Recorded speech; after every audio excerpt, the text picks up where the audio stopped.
नमस्कार बच्चों, बीए द्वितीय वर्ष के विद्यार्थियों का और एमए के बच्चों का स्वागत है। हम कर रहे थे बच्चों पिछली वीडियो में बिहारी सतसई के जो दोहे किए थे 6 दोहे पूरे हो गए थे। आज हम करने जा रहे हैं 7वें दोहे से बिहारी सतसई। कीने हूँ कोटिन जतन अब कहीं काढ़े कोनू, भौ मनमोहन रूप मिली पानी में को लोनू।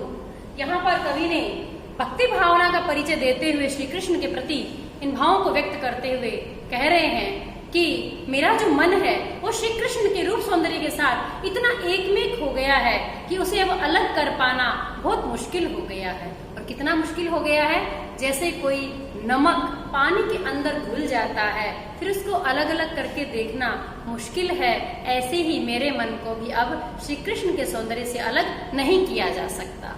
वे कहते हैं कीने हूँ कोटिन जतन, हूँ मने मैं, कीने मने किए हैं मैंने कोटिन करोड़ों प्रयास, जतन यत्न प्रयास, अब कहीं काढ़े कोनू, अब भला कौन, काढ़ना माने निकालना, अब भला कौन निकाल सकता है, अर्थात नामुमकिन है, मुश्किल है, कोई नहीं निकाल सकता।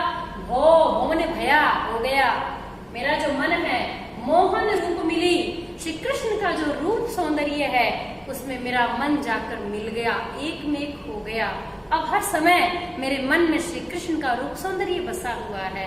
ऐसे में पानी में को लोनू, भला पानी में घुले हुए नमक को कैसे निकाला जा सकता है, ठीक वैसे ही मेरे मन को भी, मेरे हृदय को भी श्री कृष्ण के सौंदर्य से अलग नहीं किया जा सकता। इसमें श्री कृष्ण के प्रति जो प्रेम का भाव है और जो भक्ति का भाव है वो कवि का व्यक्त हुआ है और इसमें अंत्यानुप्रास अलंकार है। और इसके साथ ही कवि ने जो उदाहरण दिया है कि पानी में से नमक को अलग नहीं कर सकते, वैज्ञानिक दृष्टि से हम जब उबालते हैं तो पानी उड़ जाता है, नमक रह जाता है, वो एक अलग चीज है। लेकिन यह भावात्मक रूप से वो कह रहे हैं कि पानी में घुले हुए नमक को भला कोई अलग करके कैसे देख सकता है। दूसरा 8वां दोहा है अजो तर्योना ही रयो श्रुति सेवत एक रंग, नाक बास बेसरी लयो बसी मुकुतनु के संग। बच्चों इसमें बहुत गहरी बात कह दी है महाकवि ने। कवि बिहारी ये कह रहे हैं कि जो प्रेम है भगवान के प्रति, जिसने प्रेम नहीं किया, सच्ची भक्ति नहीं है, उसने चाहे ऊपरी तौर पर कितना ही ज्ञान ले लिया, वो उस ज्ञान मार्गी पर कटाक्ष कर रहे हैं जिसके पास केवल ज्ञान तो है लेकिन उसको कभी उसने मनन नहीं किया, उसको कभी जाना नहीं। इससे ज्यादा अच्छा है कि जीवन मुक्त व्यक्तियों का साथ किया जाए तो अब तक उद्धार हो चुका होता। तो यहाँ इस दोहे के अंदर श्लेष अलंकार होने के कारण एक एक शब्द के दो दो अर्थ निकलते हैं। तो यहाँ कवि ये कह रहे हैं अजो तर्योना ही रयो, अभी तक तुम्हारा उद्धार नहीं हुआ। तर्योना नहीं तरा भव सागर से तू। एक तर्योना का अर्थ है कान का आभूषण, नायिका के कान का आभूषण जो हिलते ही वो हिलता है उसको तर्योना कहते हैं, जो लटका रहता है कान में। अजो तर्योना ही रयो श्रुति सेवत एक रंग, यहाँ श्रुति के दो अर्थ निकल गए। एक तो श्रुति हो गया वेद और एक श्रुति का अर्थ है कान। निरंतर एक वेद मार्गी के लिए कह रहे हैं कि वेदों का, केवल ज्ञान मार्ग का निरंतर सेवन करता रहा, निरंतर वेदों का अध्ययन करता रहा, एक ही रंग में रंगा रहा और अभी तक तुम्हारा उद्धार नहीं हुआ। आगे क्या कहते हैं, नाक बास बेसरी लयो। यहाँ नाक बास का अर्थ है, नाक का अर्थ एक तो नासिका है, मध्य में बीचों बीच प्रमुख स्थान, और दूसरा अर्थ है स्वर्ग। स्वर्ग में स्थान प्राप्त कर लिया किसने, बेसरी ने। बेसरी का एक अर्थ है नाक की नथनी और दूसरा अर्थ है खच्चर, बिल्कुल अधम प्राणी जो ना गधा है ना घोड़ा है, खच्चर। खच्चरी के लिए कह रहे हैं कि खच्चरी ने भी स्वर्ग में स्थान प्राप्त कर लिया, कैसे, बसी मुक्तनु के संग। यहाँ मुक्तनु का अर्थ एक तो है मोती और दूसरा अर्थ है जीवन मुक्त। जीवन मुक्त व्यक्तियों का संग करके, साथ करके अधम प्राणी ने भी स्वर्ग की प्राप्ति कर ली। और एक तू है जो निरंतर एक ही वेदों का सेवन करते हुए भी अभी तक तुम्हारा उद्धार नहीं हुआ है। एक तो अर्थ ही निकलता है।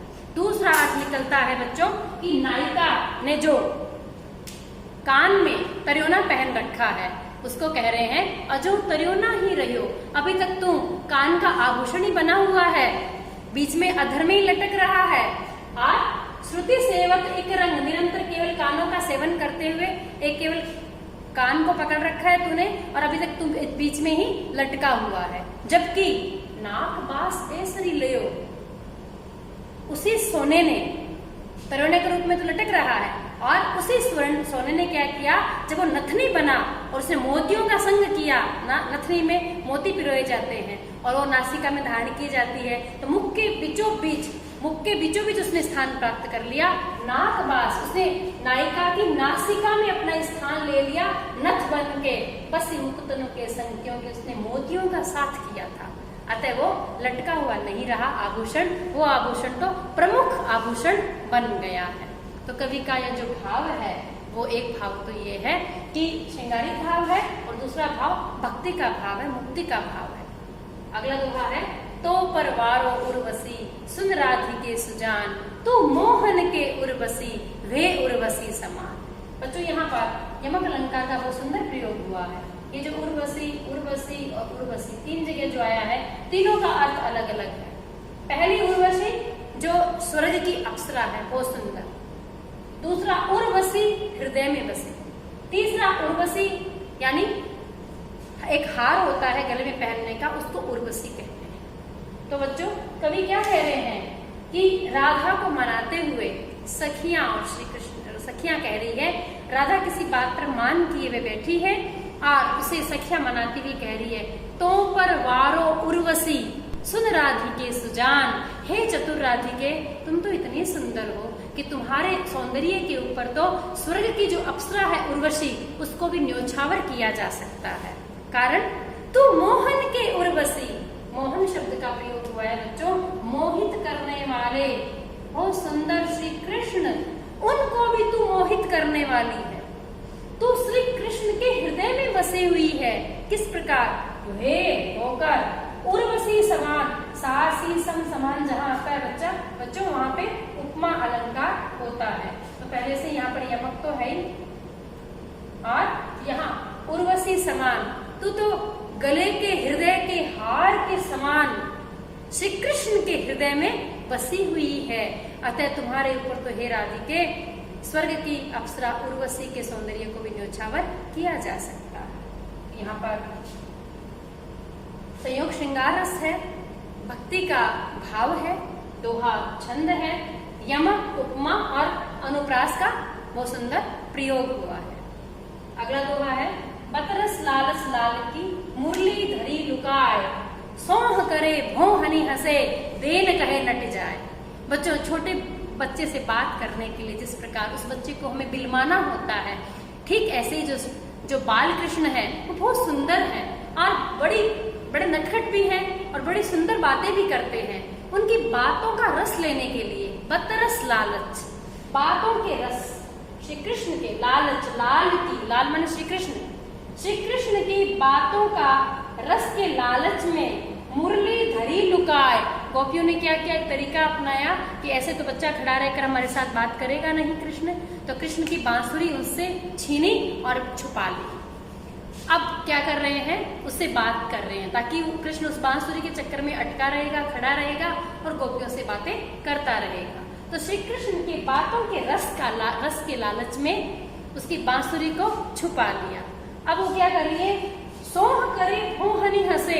श्री कृष्ण कहते हैं मेरी बांसुरी आप लोगों के पास है, दे दो। तो गोपियां क्या कहती है, सोह करे, सौगंध खा जाती है। अरे कान्हा, इसकी सौगंध, उसकी सौगंध, गैया की सौगंध, तोरी सौगंध, हमारे पास तोरी बांसुरी ना है। सोह करे, सौगंध कर रही है। बच्चा है, बाल रूप की लीला है, तो भगवान मान जाते हैं कृष्ण की, चलो नहीं होगी इनके पास में, सौगंध खा रही है। तो वो चलने को होते हैं तो तुरंत वो क्या करती है, भौहें नचा देती है और हंस देती है। भौं हनी हंसे, और आंखों ही आंखों में भौं में वो हंस देती है, और हंसते ही वापस श्री कृष्ण को शक हो जाता है कि बांसुरी तो इन लोगों के पास ही है। सोह करे भौं हनी हंसे देन कहे नट जाए। और जो श्री कृष्ण कहते बांसुरी तुम्हारे पास ही है, देखो दे दो, नट जाती है, नहीं है, नहीं ने कहा ना हमारे पास तेरी बांसुरी ना है। अब जो वो विश्वास करके जाने को होते हैं तो तुरंत उनको शक डाल देती है, वापस हंस देती है। इस प्रकार से वो श्री कृष्ण की बातों का रस ले रही है और श्री कृष्ण को रोक रखा है। तो यहाँ बाल रूप की जो लीला है उसका चित्रण हुआ है। संयोग श्रृंगार रस से भक्ति का भाव है। और बालकृष्ण की बातों का रस लेने के लिए श्री कृष्ण द्वारा की जाने वाली जो लीला है उसमें गोपियों द्वारा लिए जाने वाले आनंद का यहाँ पर वो सुंदर वर्णन है। और हमारा 11वां दोहा है, नेह न नैननी को कछु उपजी बड़ी बलाय। नायिका है जो श्री कृष्ण के वियोग में जो निरंतर उसकी आंखों से आंसू बह रहे हैं वियोग के कारण, और वो क्या कह रही है, नेह, भाई ये तो मुझे नहीं लगता कि स्नेह है, सखियां कहती तो प्रेम के कारण ऐसा हो रहा है। नेह न नैननी को कछु उपजी बड़ी बलाय, नीर भरे नित प्रति रहे तउन प्यास बुझाए। विरोधाभास अलंकार है बच्चों, विरोधाभास अलंकार में विरोध का आभास होता है लेकिन विरोध होता नहीं है। अब यहाँ विरोध का क्या आभास हो रहा है कि आंखें निरंतर आंसुओं से भरी रहती है, नीर से भरी रहती है, पानी से ये आंखें निरंतर भरी रहती है, फिर भी इनकी प्यास नहीं जाती है। पानी होते हुए प्यास का नहीं जाना विरोध का आभास दे रहा है। आंखों से निरंतर आंसू बहना और प्यास का नहीं जाना, ये बात तो जचती है। तो यहाँ नायिका की सखियां, जो सखियां है उनको नायिका कह रही है, नेह न नैननी को कछु, ये तो कोई प्यार नहीं हुआ, ये तो कोई प्रेम नहीं है, मुझे तो लगता है मेरी आंखों को कोई बहुत बड़ी बला उत्पन्न हो गई है, मेरी आंखों में कोई बहुत बड़ा रोग उत्पन्न हो गया है। आप देखो तो सही कि नीर भरी नित प्रति रहे, मेरी आंखें हमेशा आंसुओं से भरी रहती है, हर समय भरी रहती है पानी से, तउन प्यास बुझाए, लेकिन मेरे हृदय की प्यास फिर भी नहीं बुझती है। अर्थात श्री कृष्ण को देखने की जो लालसा है, वो जो प्यास है, वो जो इच्छा है, वो हमेशा बनी ही रहती है और आंखों से निरंतर आंसू बहते रहते हैं। सखियां जब रोने का कारण पूछती है तो कहती है कि ये प्रेम नहीं है, मुझे तो लगता है इन आंखों को कोई बहुत बड़ा रोग हो गया है। अब यहाँ विरोधाभास अलंकार भी है और वियोग श्रृंगार रस का प्रयोग हुआ है, अंत्यानुप्रास अलंकार है। बच्चों आज इतना ही, बाकी अगले वीडियो में। धन्यवाद।